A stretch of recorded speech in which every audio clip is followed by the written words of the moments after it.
Welcome back to Whispered Firelight Stories. Desert's cooling, fire's low. Tonight, a voice on a radio learns a man's name. This is Tunnels Under Painted Mesa. The teller fed a stick to the coals and spoke in third person, the way one does when distance feels like armor. They said the range under Painted Mesa had been shut for a decade, bunkers sealed, service tunnels welded, numbers changing hands until no map matched the ground. He was a maintenance tech named Miguel Alvarez, mid-30s, steady hands, night shift. He liked the desert's plain talk, how sound fell flat after midnight, how stars felt honest. On the night it began, wind pushed grit across asphalt in whispering sheets. Miguel badged into Portal 3, keyed steel, and stepped into air one day older than the world. His flashlight made a white coin on concrete. He checked boxes on a clipboard. He hummed under his breath so the echo would be his. At 2:12, the range radio clicked. Not a call sign, not protocol. A voice he knew, Jesse, the junior tech who'd quit 3 weeks earlier. Mig, you copy? Lights are bad at 14. Miguel stopped. Jesse had turned in his badge. Jesse, where are you? Static like dry grass. Then the same words, delayed and out of order, as if replayed by something learning sequence. 14, copy Mig? He told himself someone was pranking him. Old recordings. A bored guard with a soundboard. He moved on. At 2:26, he logged a flicker in section 10. At 2:31, a dead bulb in 11. At 2:37, wet footprints where no pipe had burst. Bare, reversed, toes pointing away from heels. They led to a maintenance hatch propped with a screwdriver. Inside, a crawl space, low and square, built for cables and men who disappear inside them. His light brushed a stencil half buried in dust, sublevel A2. No such level lived on his sheet. He called the desk. Silence. The radio clicked again. Jesse's voice calm the way it had sounded before he left. 14, buddy. Bring a fresh tube. And water. Thirsty. Miguel frowned. Jesse never called him buddy. The echo felt wrong. Less sound through speaker than breath through corridor. As if the hall itself wore his friend's voice. He slid into the crawl space. Dust, glue, old air. Stencils climbed as he wormed forward. A210, A211, A212. The floor sloped almost not at all. Almost is enough underground. He rose into a square room any bunker might own. Conduit, junction boxes, a stool, a calendar pinned crooked. July, 4 years old. Every date circled. Circles drawn counterclockwise until the paper thinned. Chalk symbols paled the floor. Spirals, circles, a long-jawed face with hollow ovals where eyes should be. Many hands had redrawn it many times the same wrong way. He stepped back. The chalk whispered under his boot. The radio breathed. Thirsty, it said. Then, after a slow adjustment, buddy. Miguel's mouth went dry. A finger had traced 14 in dust above the far door. He told himself to leave. His legs did different. He stepped through into a corridor he did not know, too long for the plotted space. Lights hummed overhead, some steady, some pulsing a half beat off his heart. He counted. The bulbs counted back. Wet shoe prints appeared ahead where no one stood. Then one on the wall at shoulder height, heel down, toe up, as if a foot had tested a climb. He lifted the radio. Range desk, Alvarez. Sublevel not on sheet. Request supervisor. The radio answered with his voice, the pitch rubbered, the timing crooked. Request supervisor. A break room yawned, chairs stacked like a barricade. A vending machine blinked make a selection with no power cord in its back. In the glass he saw himself. Behind himself, middle distance, a tall blur in the overlap of reflections. He turned.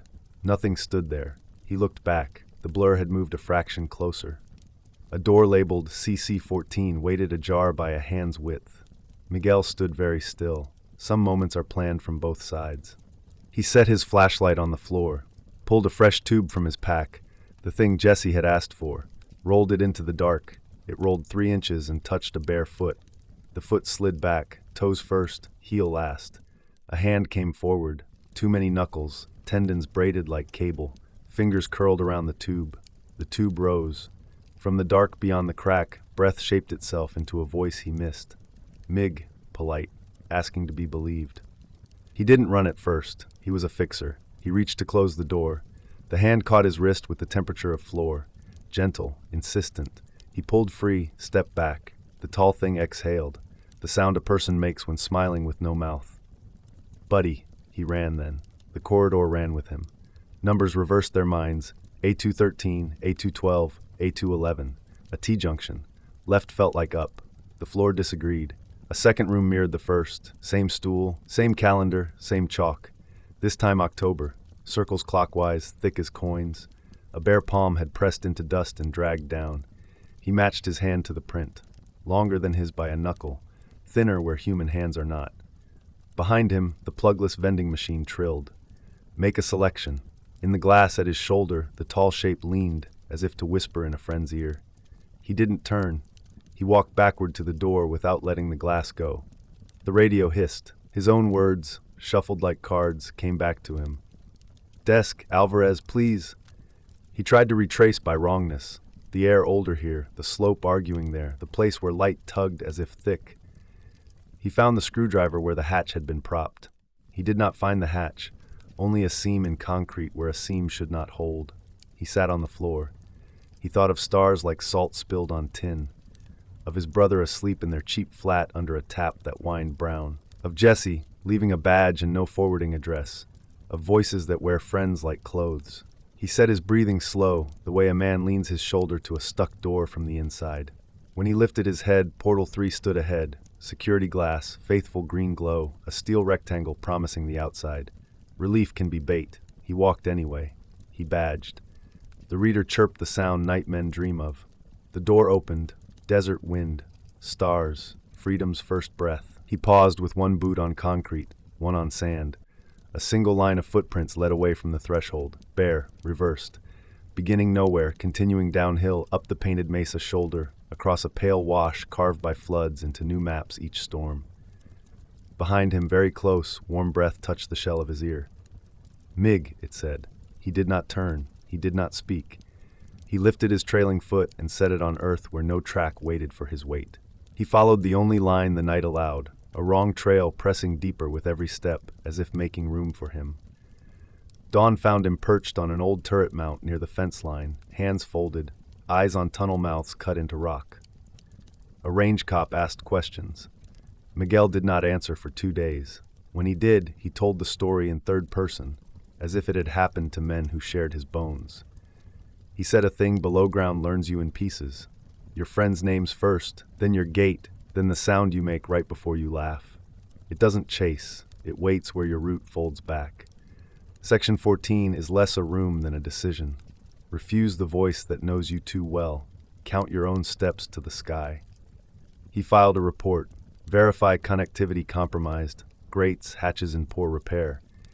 He did not write the part where a light moved with animal intent or where a radio spoke out of order as if practicing being him. He asked for reassignment topside. He got it.